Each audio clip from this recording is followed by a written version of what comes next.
Website loads. Okay, guys, we're gonna go ahead and get started. Thank you so much for coming today to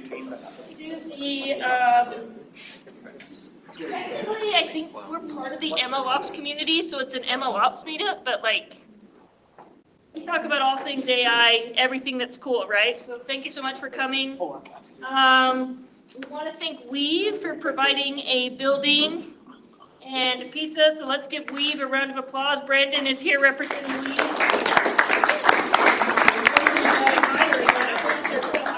You used to be hiring. We are, yes. We are still hiring. Weavecareers.com probably. If you go to getweave.com and go to the careers page, MLOps is hiring, so if you want an MLOps Back job end, at like Weave. they're hiring for everything. Like they have Go too, right? Yeah, I think so. I think we have several positions available. I'm on the MLOps team, so I know about the MLOps position, and it would be really cool if you were. Well, you just announced the Go one at the Go meetup, so like whatever.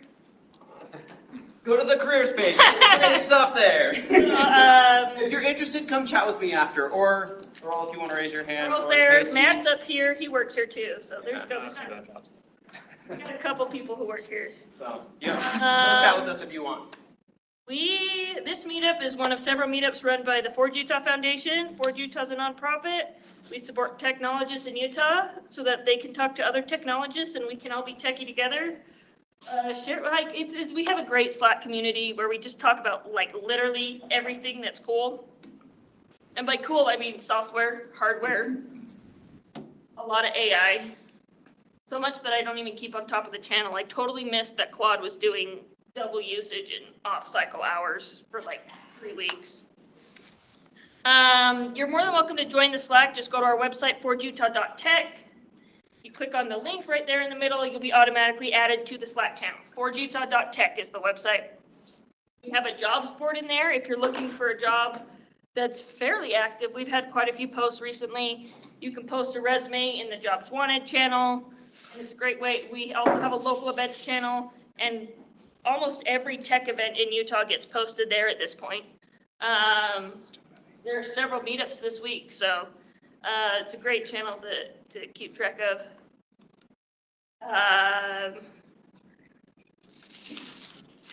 Trying to think if I have other announcements. I don't.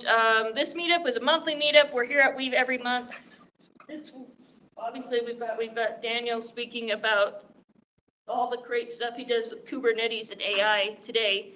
Next month, we have somebody coming to talk about a control plane for AI.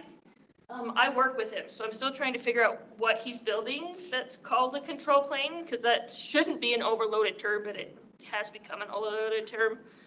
But it's going to be cool. So next month here, 4th week. And with that, I'm going to turn the time over to Daniel, let him introduce himself. We'll give him a round of applause.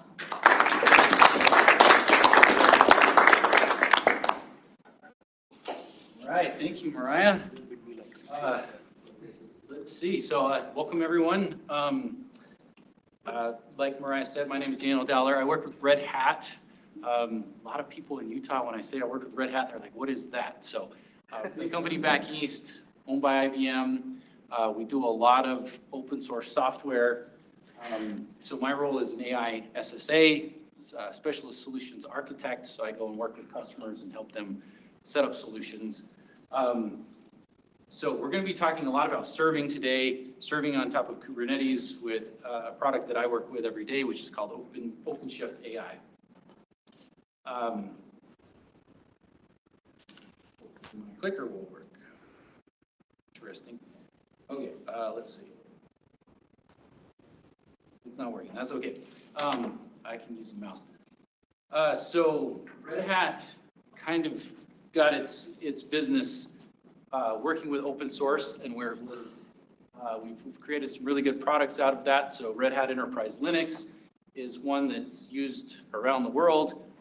Red Hat OpenShift is the Kubernetes of enterprise, and so a lot of enterprises use Red Hat OpenShift. There's other products here. A lot of people know Ansible automation platform.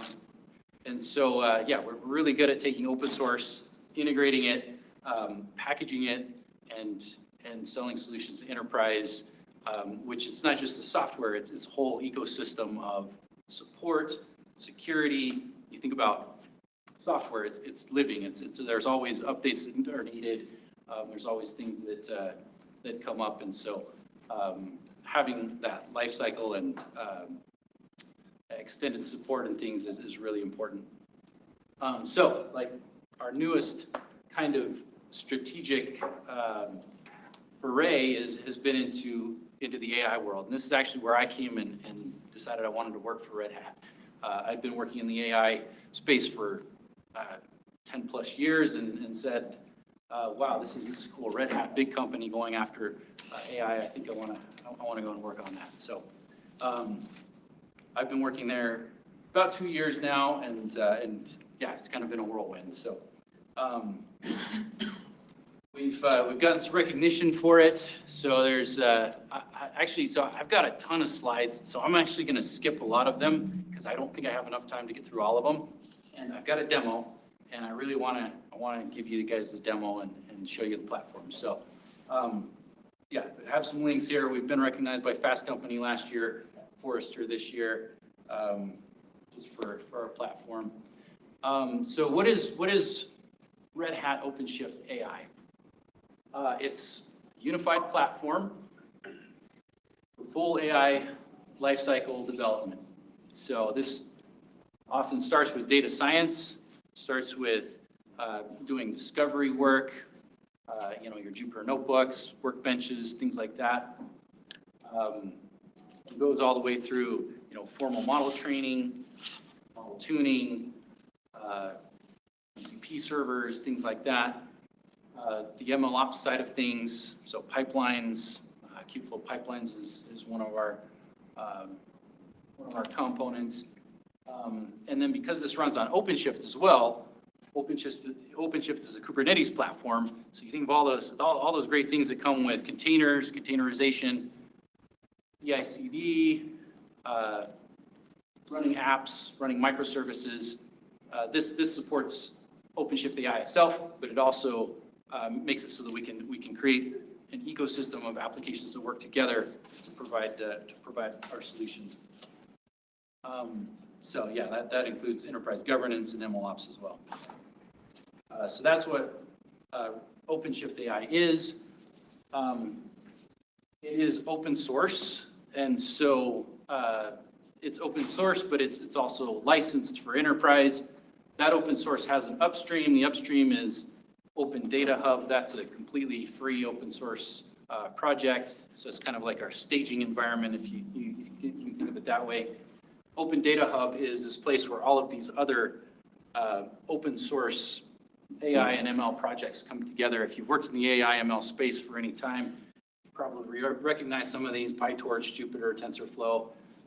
These are projects that Red Hat engineers do a lot of contributing to.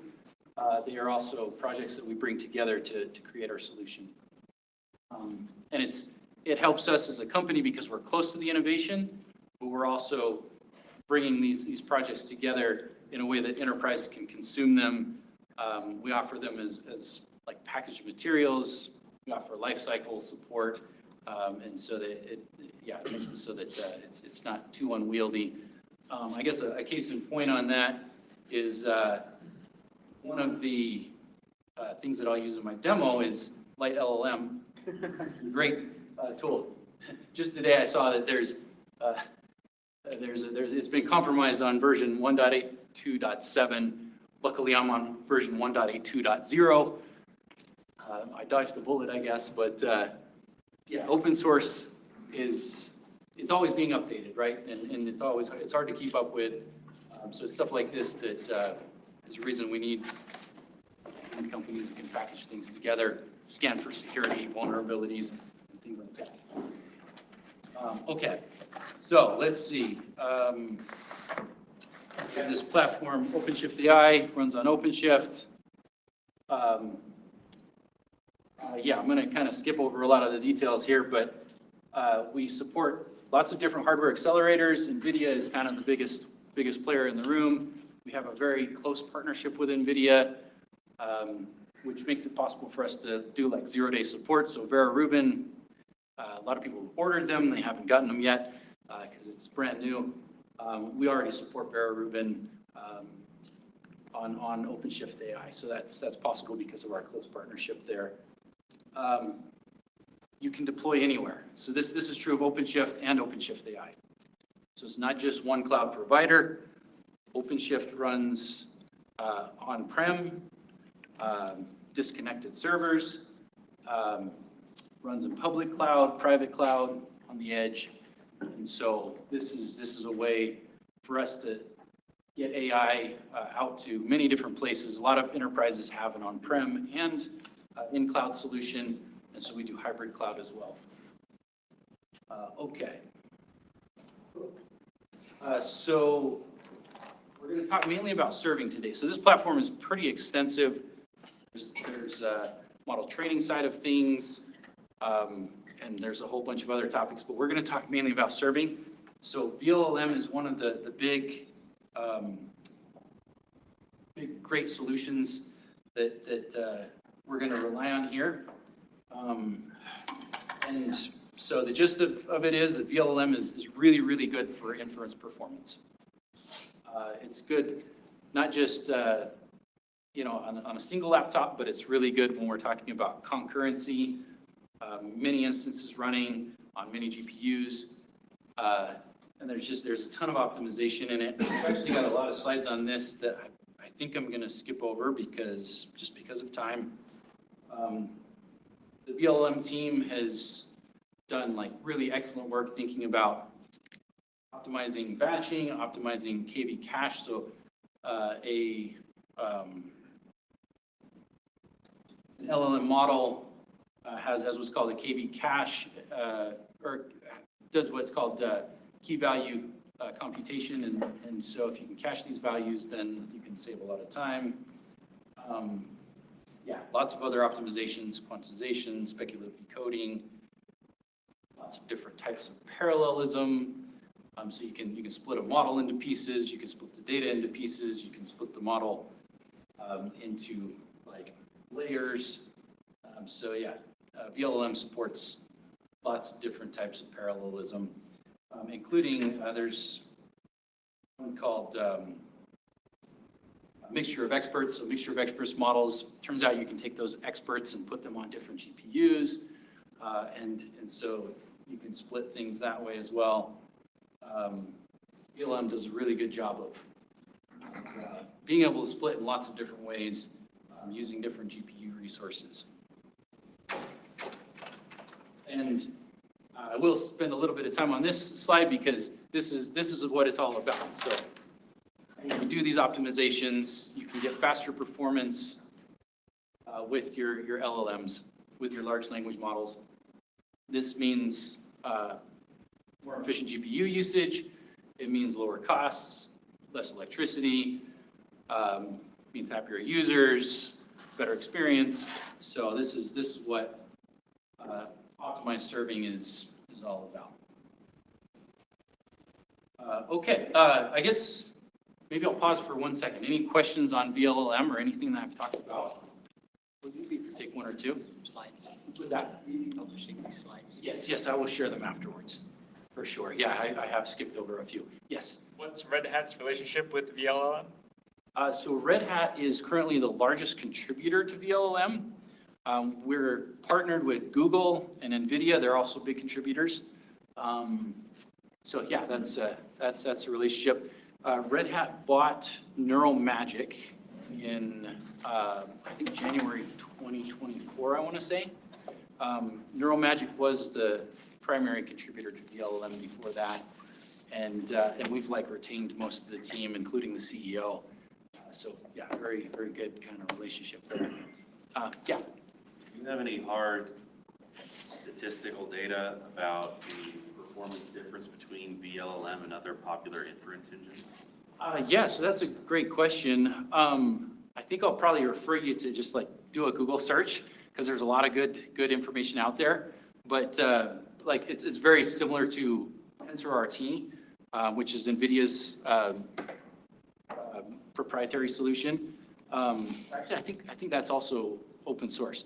But yeah, so NVIDIA does TensorRT.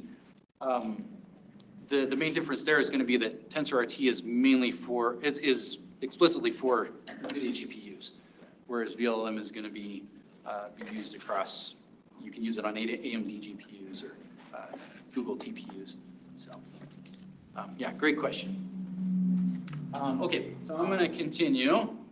All of the great stuff that we've got with VLLM, which it really is amazing what the team there has built. We've got this new project called LLMD. Anybody in the room heard of LLMD? Okay, one. All right, well, this is great. I get to tell you about it. So VLLM is great. It's been growing like crazy. You look at the GitHub stars. But there's one thing about VLLM, which is that it's not Kubernetes native. So it's really made to run on, single server. It does do some distributed stuff where you're talking about nodes or GPUs that are on a node, but it doesn't do all the stuff that LLMD does. So we'll talk about that in a second. Question in the back? Yes, so I'm guessing the D stands for distribution. If not, what does it stand for? Yeah, I believe it's distributed. Yeah. Might have to double check on that, but that's what I understand. Awesome. So yeah, it turns out when you are doing inference distributed, you run into all these challenges. So if we look at like a regular HTTP request, it's kind of easy to plan for. It's you're getting small packets. You can split it up, and you can serve it in small packets, and so that makes it easy to load balance. And we've been doing this for years, so we know how to do it. When we're talking about LLM requests, sometimes people say, "Hey, write me a book." And so you have this huge output response that's, a million tokens long. Other times people say, here's a book, like summarize this. And so then the input is like really big. That's where you get like all these challenges in like how do you process these requests? And if you do just regular load balancing, then you're coming around and you're tacking on jobs behind this this person that just asked for, a book to be written. And so you get what's called high tail latency. And so that's where it's also called P95 or P99, so your 95th percentile.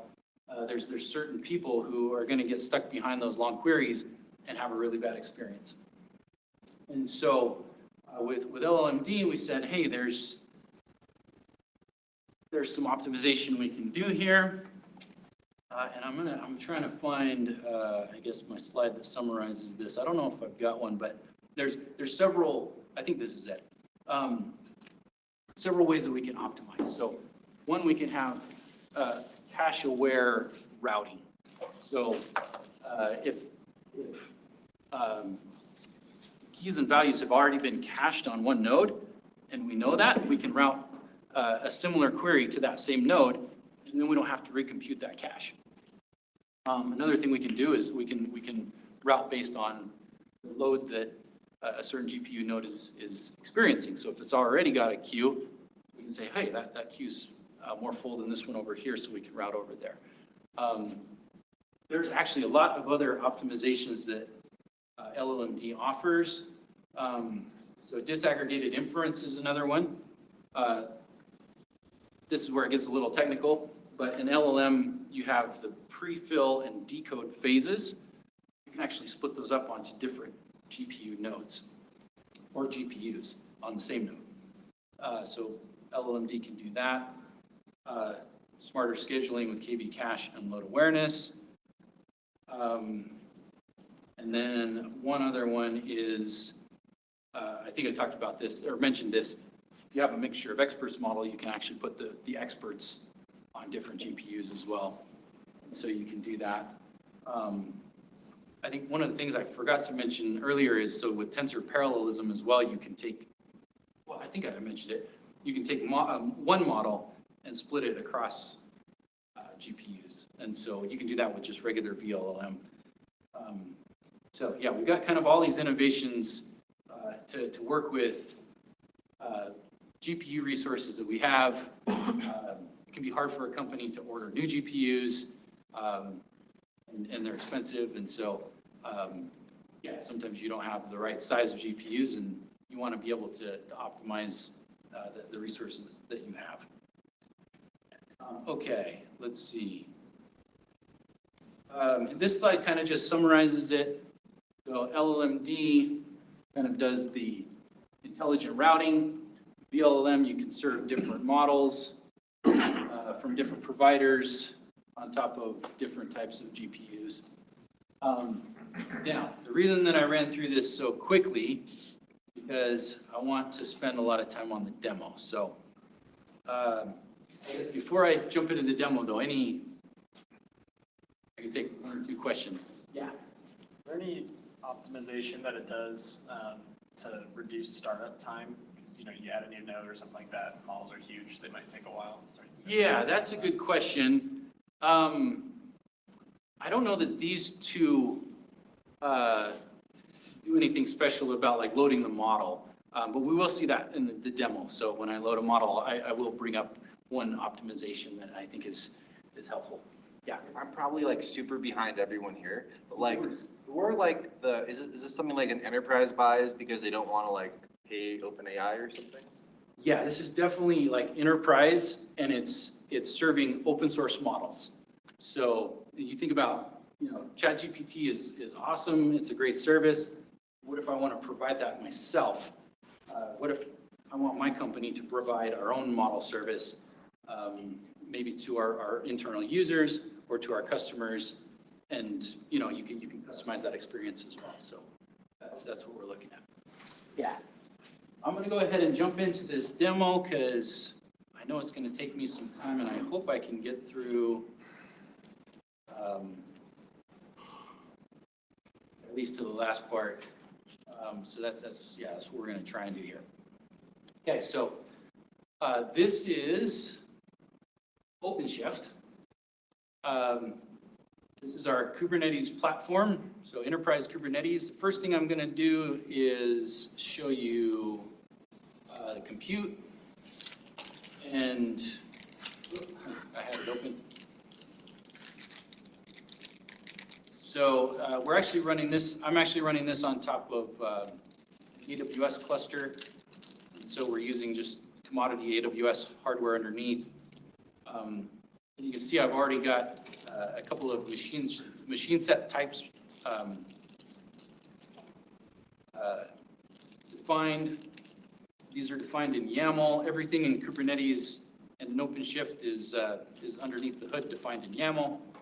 So you can always go back to that. I have this GPU node that I want to spin up, so I'm going to put in one machine there and go from 0 to 1. And that's going to come up in about 5 minutes.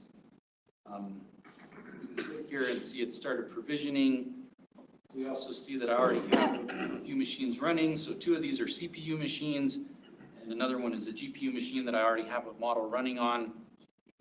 So this is like, we go from the machine set to the machines to the node level. We've got 3 nodes running.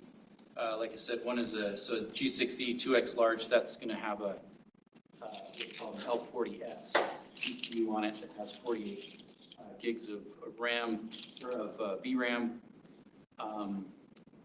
So it's a nice GPU. It's not quite what you would expect for production, but it's still pretty nice. The one that I'm bringing up is a 4.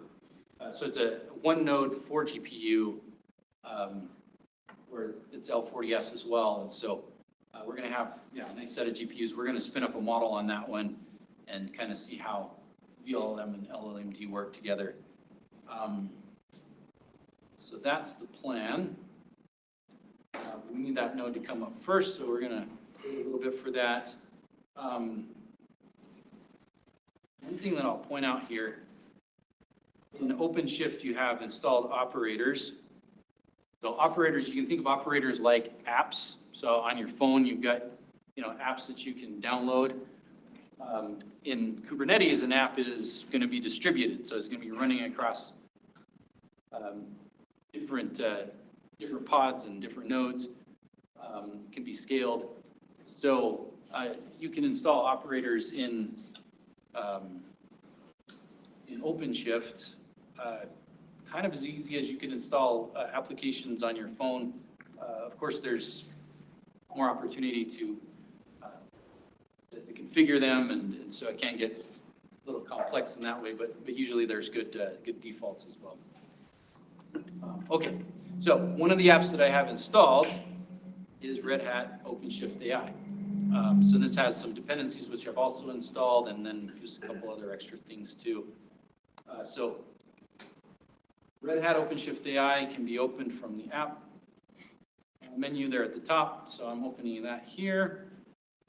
Now this is what we all came for. This is the enterprise AI platform. And let's see. So I'm going to talk about this. This view that I've got here is the admin view. So I've got a few more tabs. One of the tabs is settings.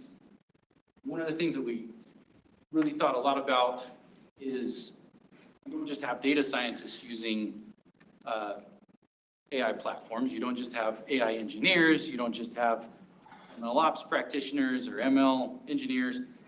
Like, they're all using it together. And then you have also like your IT and administrators that need to figure out what they want to do as well. And so we want a platform that supports them all. With settings, this is kind of where your administrator would be able to go in and set things up. So you have stuff like hardware profiles. I've got a couple defined here. These are profiles that your users can go and select and self-service with. So this is a hardware profile. You see it's an NVIDIA L40S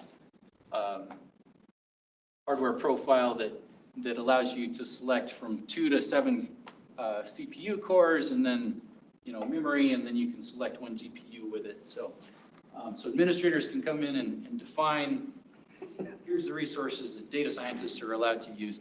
And by the way, this is all RBAC controlled as well. So role-based access control, you can assign different teams, different access to different resources.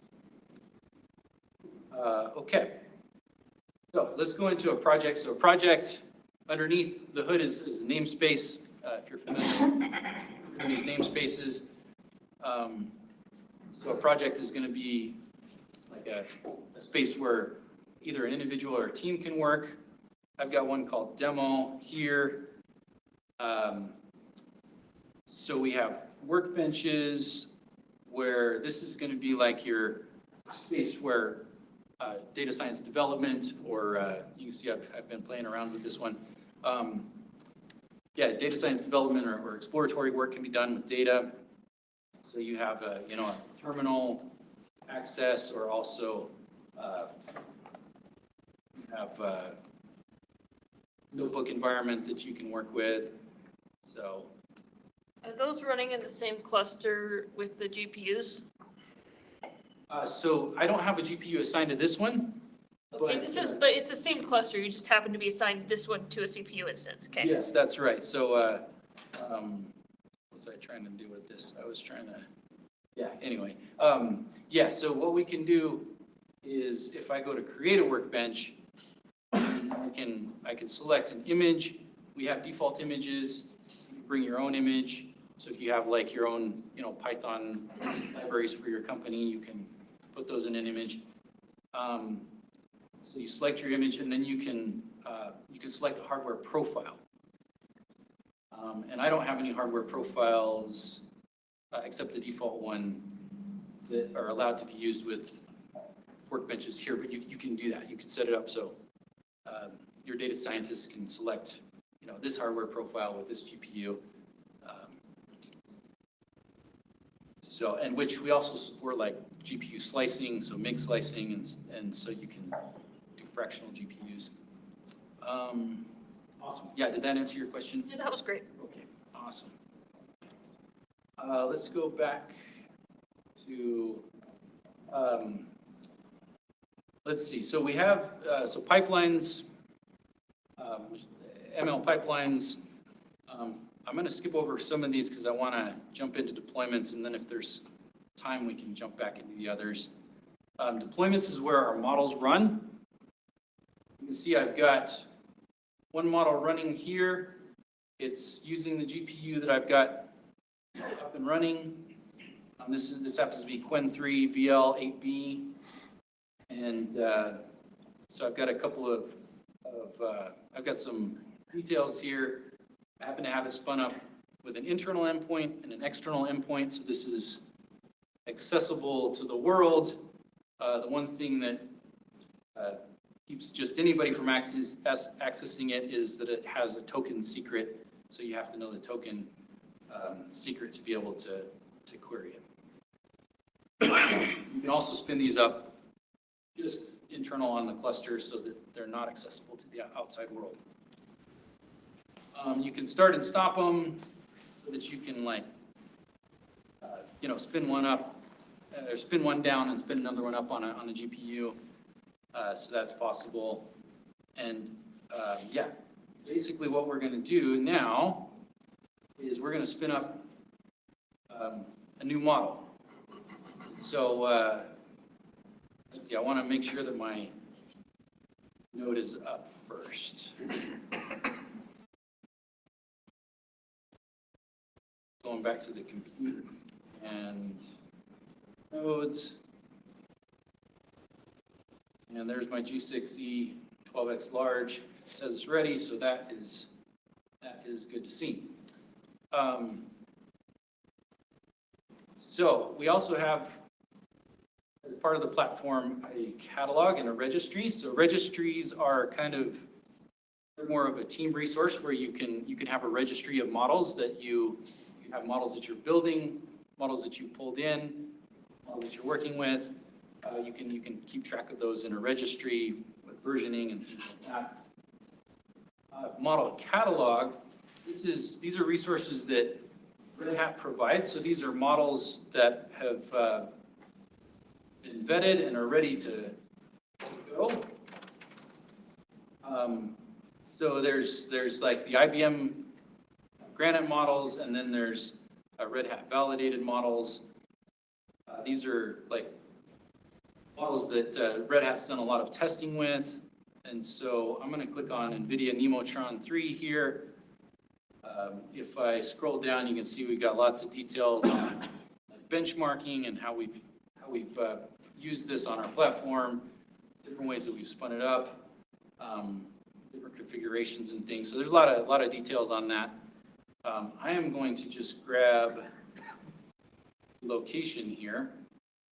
You can deploy it from here, but I'm actually going to go back to the project and show you from this view. So deploy model. We have model location. So there's a couple different ways that you can deploy models. You can deploy them by putting your model on a PVC, so a persistent volume claim on Kubernetes. You can put them in any S3 compatible storage, so that includes S3, or it could be something like MinIO or any other S3 object storage. And then we also have what's called OCI compliant. So OCI is Open Container, I don't know what the I stands for. OCI, so container registry.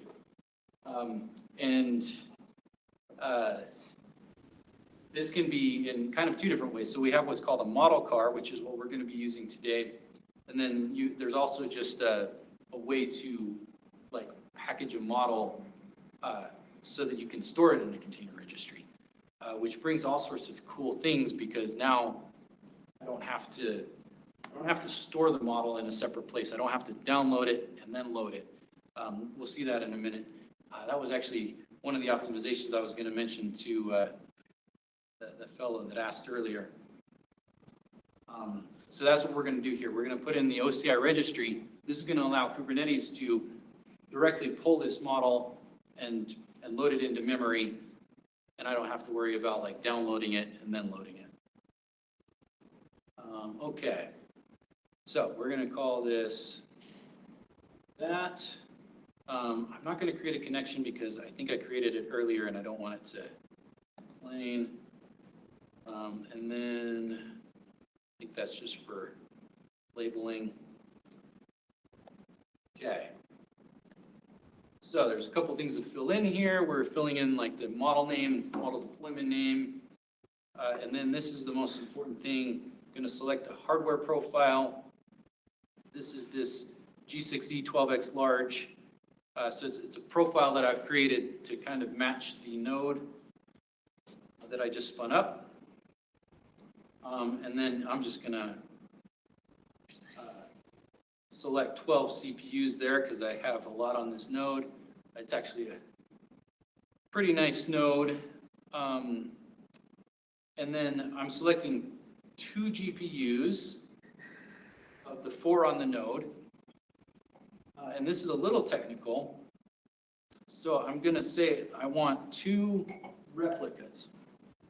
And then in a minute, I'm gonna take the VLM parameters and I'm going to do tensor parallelism 2. And so what this is going to do is it's going to take the model that we're deploying, it's going to split it across 2 GPUs, and it's going to do that twice. So yeah, we're kind of distributing the model and then replicating that distribution. And that's going to give us more than enough GPU space. It's going to make it so we have more room for the KV cache in memory. It's going to make it so that the model performs better. Okay. Next. When you say it's going to duplicate the is that redundancy, or is that, like, is it doing the same work on both of those? So it's going to be like for performance basically. So yeah, we have. It's doing different work on the 2. Yeah, you'll either there'll be balancing of the requests across those instances. Yeah. Awesome. Okay, so I did say, okay, require token authentication so that we get a token there, and then there's a couple other things I need here. One is needs runtime arguments. I'm going to go to my notes, grab those. So this is the one thing about VLLM. It does have like a lot of knobs that you can use to optimize, and it kind of does depend on like what your goal is. Are you doing like code generation? Are you doing a chatbot? You'll use different parameters to optimize based on your use case. I'm going to add one environment variable that's going to help out, and we'll spin this up.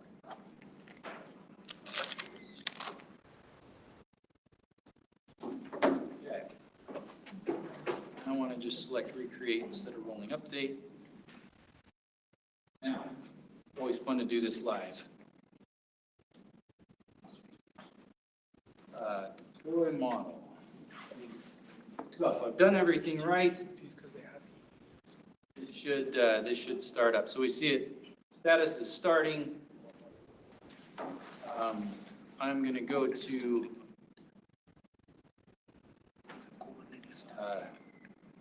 Openshift here and just check on the pods. I should be able to see, let's see, I got to go to my demo. And then let's see, I've got these 2 Nemotron pods that have just started to initialize, so they should start coming up, and we should be able to see this model spin up.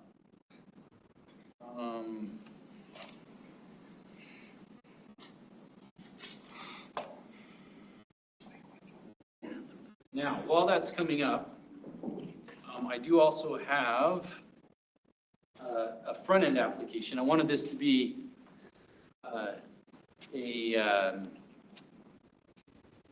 end demo. So it's never fun to just see a back-end platform and it's like, oh, we spun up the model. I want to show like how this services a front-end chat. So yeah, hopefully I'm just going to click on this. So one thing you can do with Openshift, you can click on these, you can look at the events. You still have access to, your kubectl commands if you're, wanting to do things from the command line. But with Openshift, you can also kind of inspect pods really, really quickly. I'm seeing mounted volume setup failed. I'm not sure why I'm seeing that.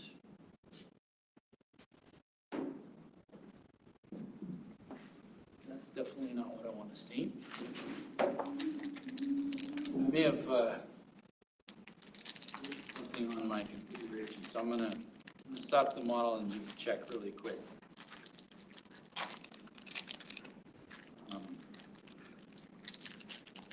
Yeah, the goal is to get this up so you can interact with it. Hopefully I can get there. If I'm not able to get there, we should still be able to interact with this model that I've got running already. So,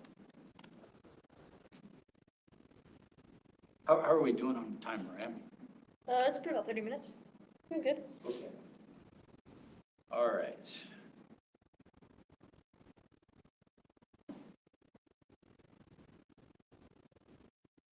Always takes longer to stop when you're presenting, right? It takes longer to stop when you're waiting. Yeah. I guess, yeah, while that's stopping, it should stop. I'll show you the front end that I've got running. So, yeah, we can put it.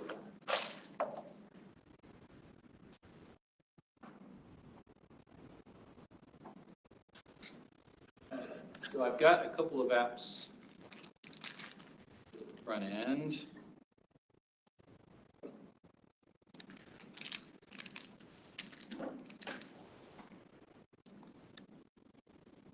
And one of those, Anything LLM. Has anybody heard of Anything LLM? Yep. Okay, a couple back there. Let's see, I'll try and make this bigger. So Anything LLM is like a chatbot application. It's actually a lot more than that. They've got support for RAG and you can, yeah, they make it really easy to like import files or images and ask questions and stuff. And so I've got this one running here. I've actually got it connected to the model that I have running. So I can do stuff like, just gonna grab a file from, whoops, let's see. Grab a file from my computer, which is an image, and say, explain what you see in this image. So the image shows the storefront of Eclat Jewelier. I hope I said that right, French name. Jewelry store. Storefront has a large glass windows. You see this, yeah, gave us a pretty good description there. Of course, that image is pretty small. I realize on the screen there. It is the site of a jewelry store, and that is the name. You'll have to take my word for it, I guess, because it's a small. But yeah, this is the 8 billion parameter model, open source. We're running it on our own platform on Kubernetes. You can see how this is like kind of a powerful experience. You don't have to rely on ChatGPT. This is something that you can do in your own company. And like the performance is really, really quick on that. So yeah, lots of things you can do to optimize and customize the experience. Let's go back. Daniel? Go. Yes. Oh, sorry. You go ahead. I was just gonna ask, so this, has this launched yet? Yes, yes, it is. I'm curious, do you know if most customers, or do you have any idea of what sort of distribution it is versus like people that are here because they're looking for cost savings, or people that are here because they're nervous about sending their data to private big models, or people that are here because they have custom models that they train they want to bring? Like, what's the main motivator typically? Yeah, I'm glad you asked because it's kind of like all of the above. Typically our customers are large enterprises that they already have, they have Kubernetes team, they have data science teams, Mlops teams, they want to serve their own models. So yeah, it's large enterprise. That being said, we do have some smaller customers as well. T-Mobile just gave a presentation at NVIDIA GTC. So then they talked about using NVIDIA and Red Hat AI. So that's a customer. Turkish Airlines is another big customer. So yeah, we have big enterprise customers. There's something of like a critical mass to your company where you're more situated to take advantage of these open source tools? Kind of the bigger you are, the more it makes sense to use a platform like this, because you're going to be able to take advantage of that, like centralized IT, and then also the economies of scale. Just take advantage of being able to up your own resources, have your employees use them, and so yeah, there's lots of cost savings, and then also like opportunities to do stuff like model fine tuning and stuff like that. Thank you. Yes. Kind of answered a little bit of my question. I was gonna say, what about you were just showing open source models, which I pull those off of Hugging Face all the time and run them on VLLM at home, right? How about custom fine-tuned models? I'm sure that you get, right, people aren't doing fine-tuned models on ChatGPT, right? So it's like, how much, again, we talked about the enterprise and things like that, but do you find that there is value in fine-tuning and getting better accuracy at that point? Like, again, cost versus whatnot, there's always a cost to hosting it yourself versus using a SaaS, and you're trading off infrastructure and whatnot. But like, can you talk a little bit about that? Like, what are the benefits of like doing a fine training or hosting it yourself, or like using there's a security, there's a data sharing, there's a SaaS, but there's also just like better performance, right? Yeah, that's a good question.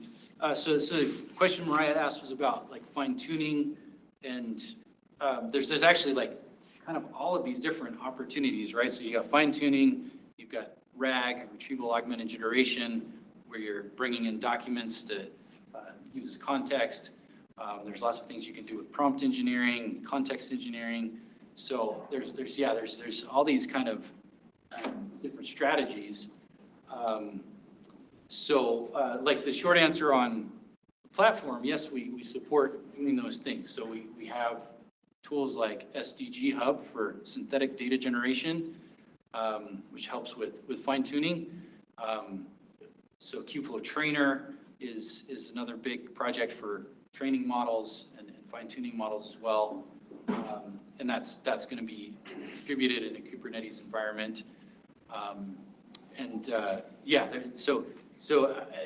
kind of to get back to your question, like strategy, I think what I see is that like the first and like low hanging fruit, like value that you're going to see is just get some models up and serving and start using them in your company, and like find use cases.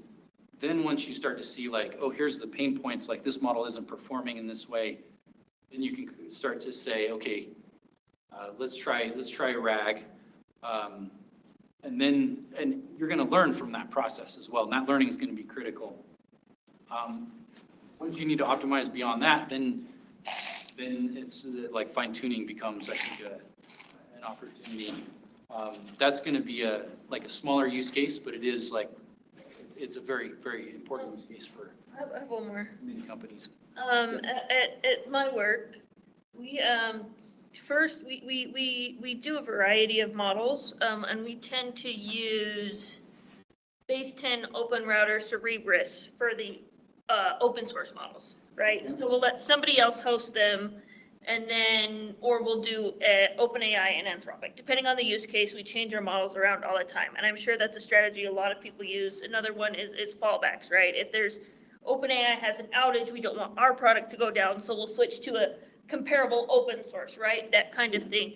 What do you see the strategy between model switching? Like, one of the benefits, I would assume, of having a cluster like this is you can have several models that your services have access to very quickly with networking all figured out. You don't have to do additional access. Like, it's in the RBAC already. What do you see with model switching? Like, how do that people handle that? Is it easier when they're all in the same cluster, or the easier when you host it like this as opposed to juggling different providers? Yeah. I'm really glad you asked this question too, because there's even like research that's been done on the large model providers. Like, they're getting slammed on certain days with queries. And so they're actually switching models underneath the hood. So They do MOE as well, so like. Yeah. So they'll go to their like fast version of their model if they're getting high rate of queries. And so, yeah, you'll see the performance change a little bit because of that on the user side. It might not be as smart, or it might be like slower. So yeah, I think there's lots of questions about like strategy there. I think like the first one I would say is like you're able to scale out your service, and so you can do that with the same model. So just add more pods, more GPUs, and so then like the experience stays consistent. You can also, there's also, I think, they're like routing requests between models, I think is a very active space, and that's a really fascinating one because, if you have a query come in and it's a really easy question to answer, it might be really nice to route that to a smaller model. Save on costs, you get an answer quicker. So yeah, I think there's lots of opportunity to explore that. There's opportunity to even have like a smaller model do the routing, the intelligent routing. So that would be, I think, like a custom solution that you would want to test. Yeah. So awesome. Yeah, good questions. I think I know what I did on this. I think I didn't select the right serving runtime. And now it's stuck on that one because, so I'm gonna have to like redeploy this, but I messed up because of trying to go through it too quickly. What I'm gonna do though, because I've got this anything LLM app up, is I want to share it. And everybody can try it. So I've got this sign up app that I just vibe coded. And it's a shame I didn't get that other model up, but if you have a phone and you would like to,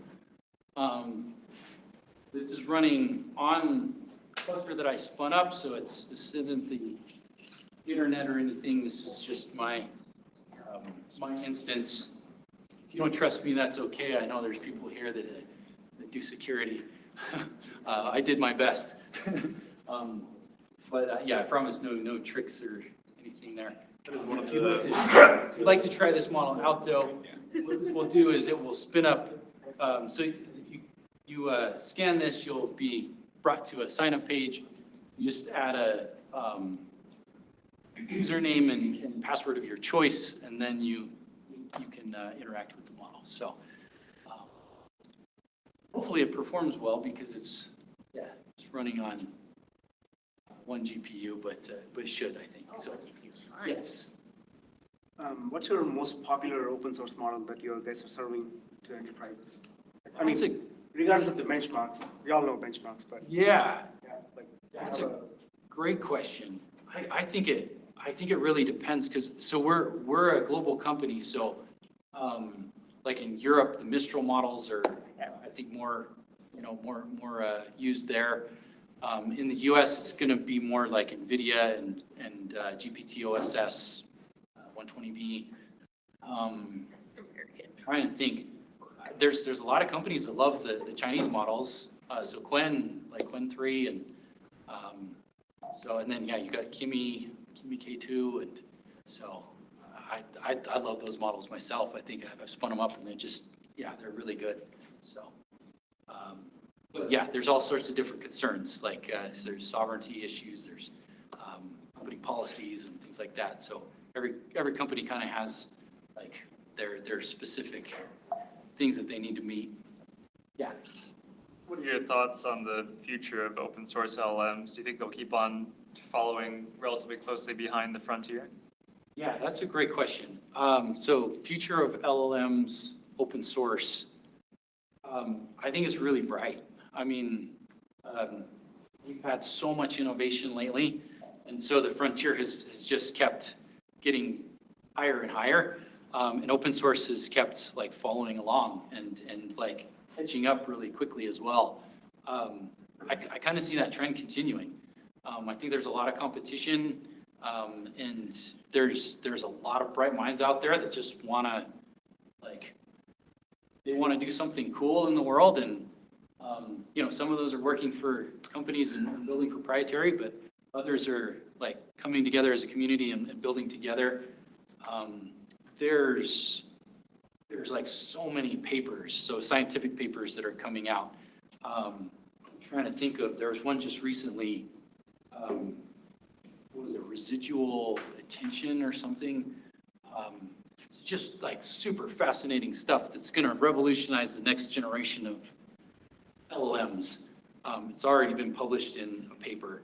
Of course, the proprietary models are going to grab it and probably implement it first, but because it's been published in a scientific paper, it's going to come out in all the models, So, yeah, I think the future is very, very bright for open source and the like wider ecosystem of open source that serves these models and the applications that we use and things like that. So, did anybody try this link? Were you able to enter a chat? Hopefully it worked. Okay, cool. So yeah, I got confirmation that somebody was able to try it. So, cool. Yeah, other questions? Yes. I'm new to the product today, so sorry if I get the words wrong, but it sounds like VLLM is running the clusters with a leader node and then different worker nodes, and then it sounds like LLMD is scaling it out, and I think you had said based off of SLO availability. My guess would be that it's doing some form of adaptive selective in order to know where to send the request, but I'm curious at what point, how does the Red Hat platform protect you from one query scaling you out to extreme costs versus just allowing potentially the worker node to fail over? Yeah,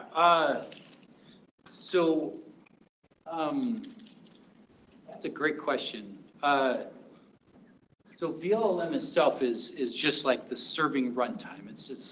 It's running the model on a node, potentially more than one GPU. LLMD is going to be the distributing of that across different nodes, and then intelligent scheduling between them. There is part of LLMD that it's the inference gateway is what it's called. That can also be used for stuff like guardrails. And so there's kind of like a layer that you can put on top of that, this models as a service.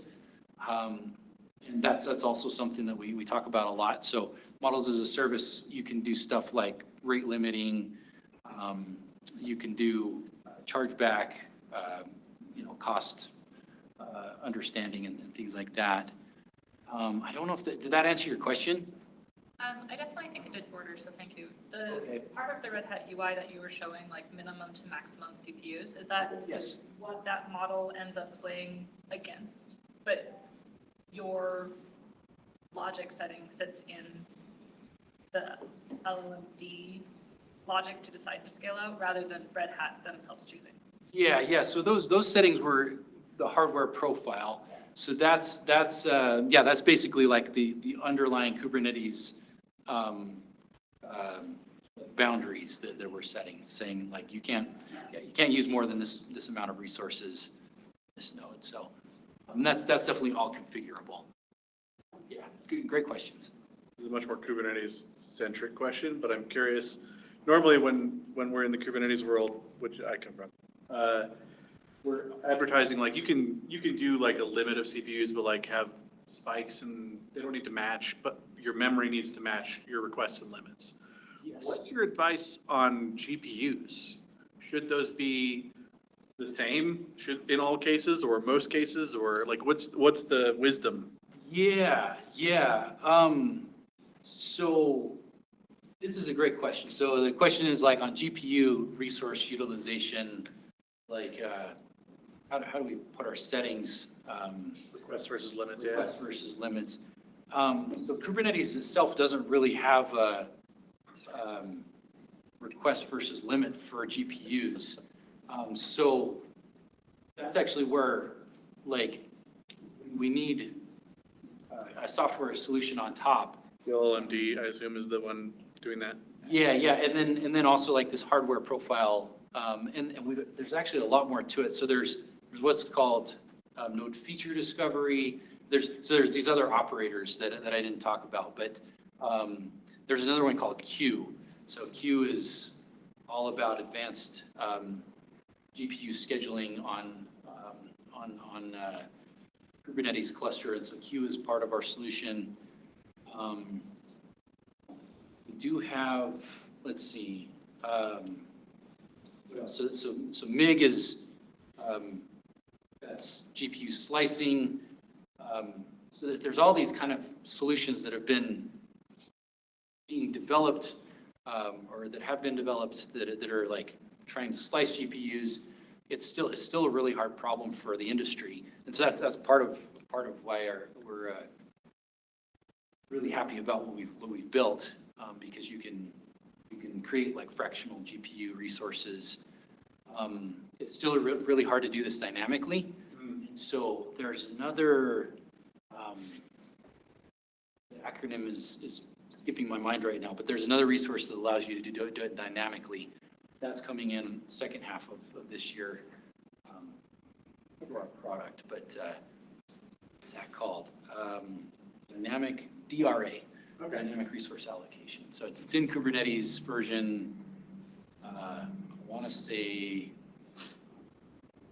it's in the latest version of Kubernetes, so it's pretty recent. So essentially the answer is the equation is much more complicated than CPU or memory. Yes, yeah, GPU sharing is hard still. Fair enough. Yeah, good question. Cool. Any more questions? Okay, let's give Daniel another round of applause.